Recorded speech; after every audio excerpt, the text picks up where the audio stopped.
Bonjour à tous, bienvenue sur ma chaîne Psychotique. Pour cette première vidéo, je suis ravi de la partager avec vous.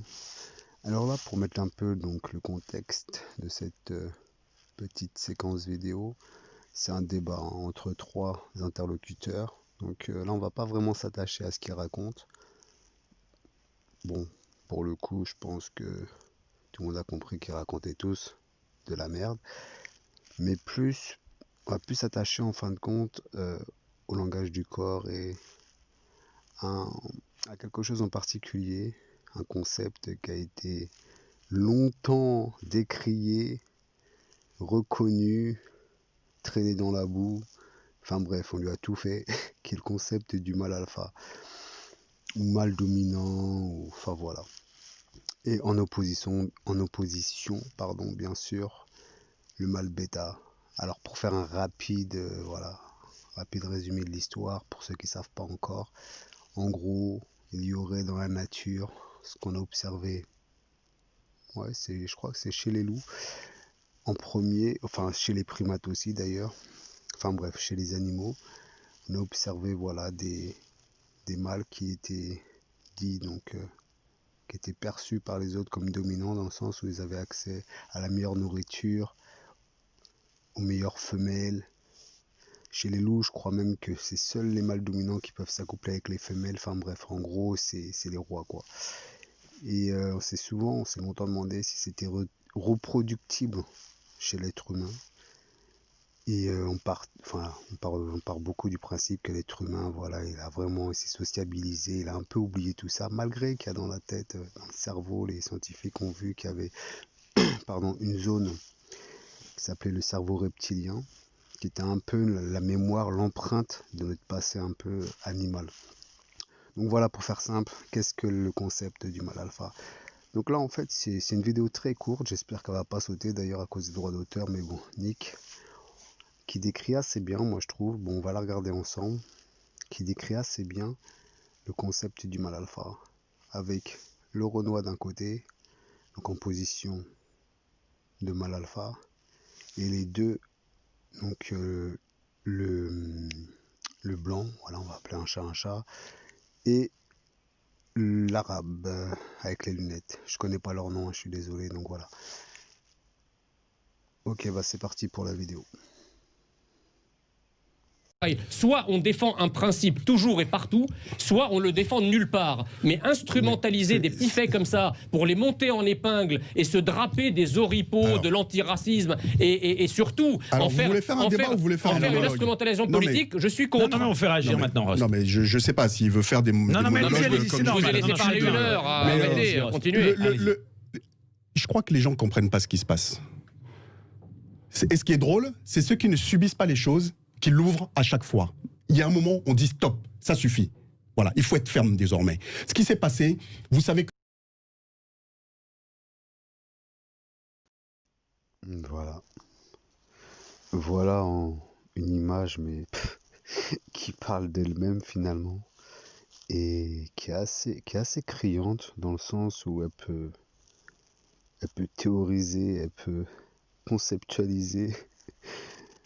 En tout cas, elle illustre très bien le concept du mal alpha. C'est... Voilà, je pense que on peut pas être plus clair que ça. Oui, bien sûr qu'il y a des mâles dominants, et oui, bien sûr qu'il y a des soumis. Ça a toujours été comme ça, nous sommes des animaux. Et là, on voit bien, à travers cette image, que inconsciemment, bien sûr, le mâle bêta, je pense, ne s'en sont même pas rendus compte. Inconsciemment, ils ont envoyé le message subliminal au mâle dominant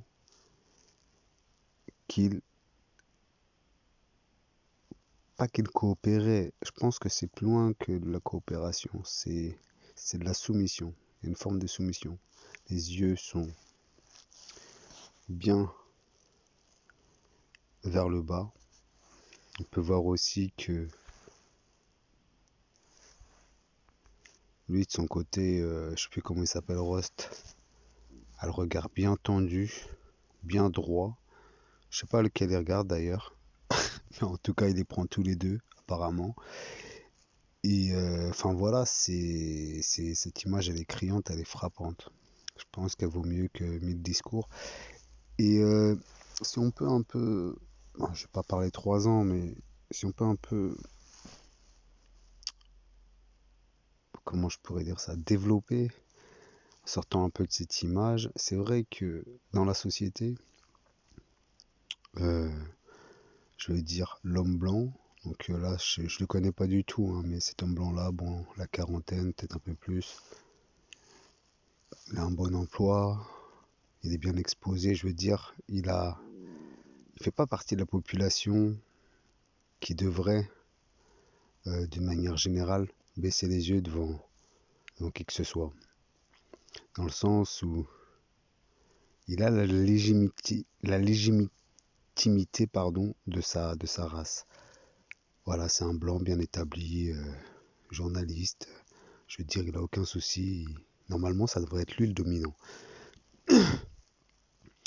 Mais quand on regarde en filigrane, le, le Renoir, qui est pourtant, bon, je pense en plus, qui est là un peu pour se justifier, enfin pour faire le... Voilà, je sais pas si lui-même il croit à ce qu'il dit, enfin bref, ça c'est un autre débat, mais en tout cas, quand on enlève tout ça, il reste deux hommes. Et c'est là où je dis qu'on peut être mal dominant sans forcément être Bill Gates ou Jeff Bezos, être super milliardaire ou quoi que ce soit. Non, le concept de mal dominant, de mal alpha, c'est au-delà de tout ça. Ça veut dire que n'importe qui, tu peux ramener n'importe qui à un mal alpha, frère, il va lui faire baisser les yeux. Je sais pas si vous comprenez bien la nuance. C'est ça.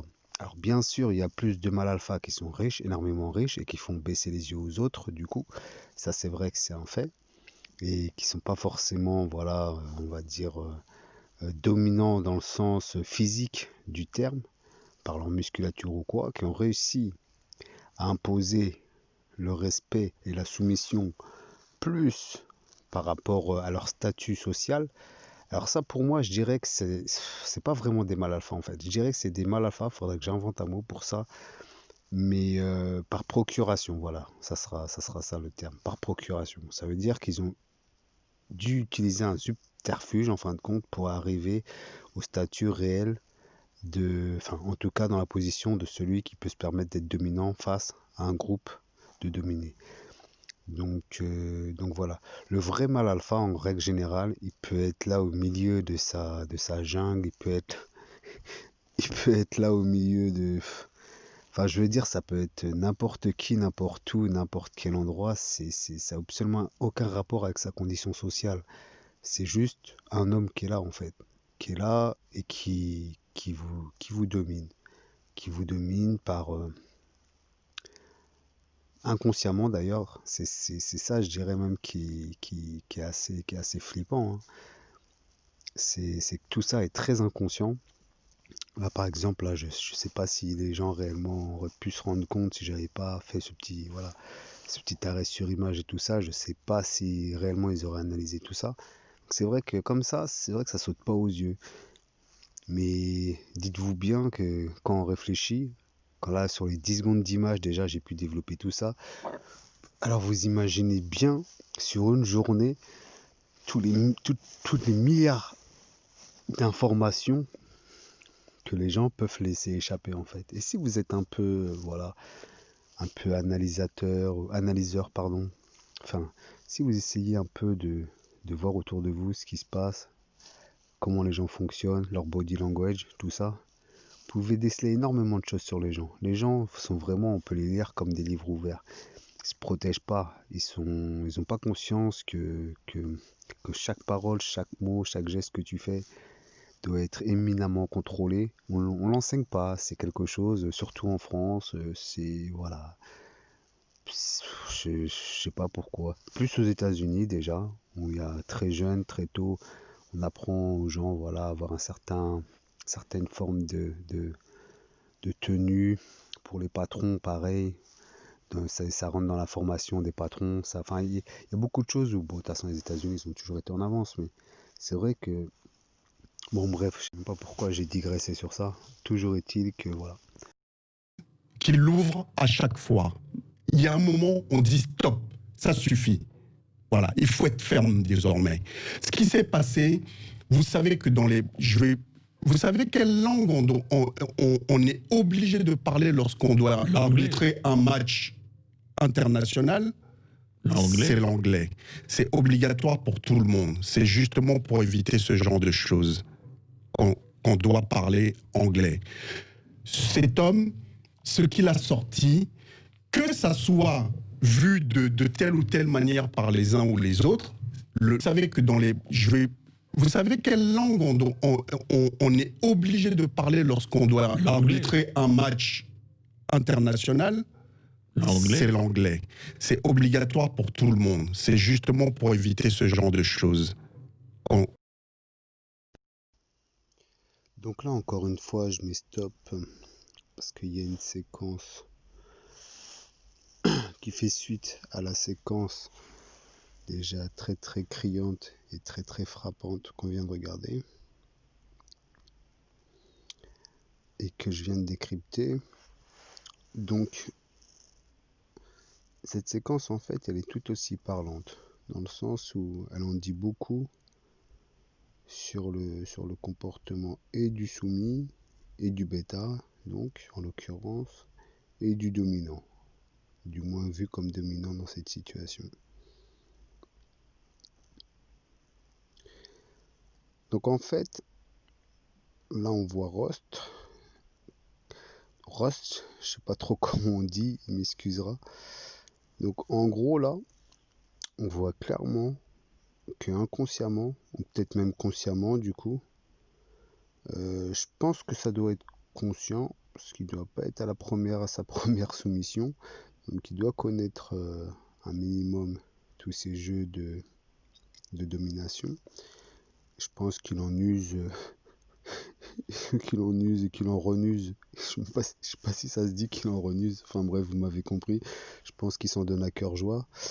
Mais au-delà de ça, voilà. Il a vu que les deux mâles bêta, en fin de compte, s'étaient soumis. Au moins physiquement, symboliquement. Donc là, je vais un peu pousser le concept. Je vais vous demander de garder l'esprit ouvert. C'est mon interprétation. D'accord? Je vous la donne. C'est vrai que quand on décrypte bien la vidéo, je vais vous demander de regarder plusieurs fois le moment au ralenti, au moment où il pose la question justement. Je crois qu'il dit oui, est-ce que vous savez qu'il faut parler anglais? Enfin, vous savez que dans les... vous savez quelle langue on est obligé de parler lorsqu'on doit arbitrer un match international? C'est l'anglais. C'est obligatoire pour tout le monde. C'est justement pour éviter ce genre de choses qu'on doit parler anglais. Cet homme, ce qu'il a sorti, que ça soit vu de telle ou telle manière par les uns ou les autres, le problème...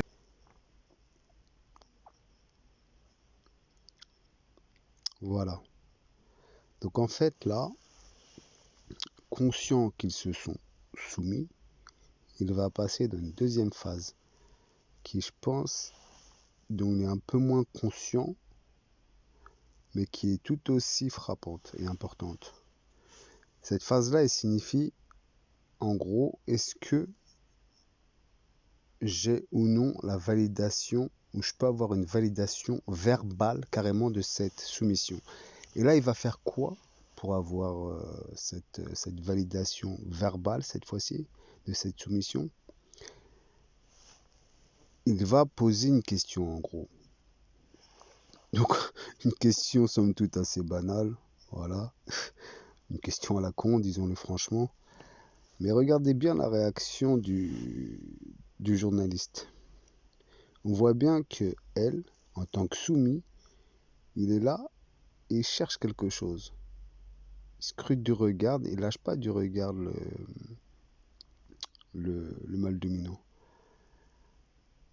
Et il cherche sa validation. Et on se rend compte d'ailleurs qu'il répond assez rapidement, du tac au tac. Comme s'il attendait d'avoir l'occasion de pouvoir être validé. Vous voyez ce que je veux dire? Donc je sais pas si vous voyez ce que je veux dire, mais c'est assez subtil. Voilà. Il est vraiment totalement dans une position de soumis là.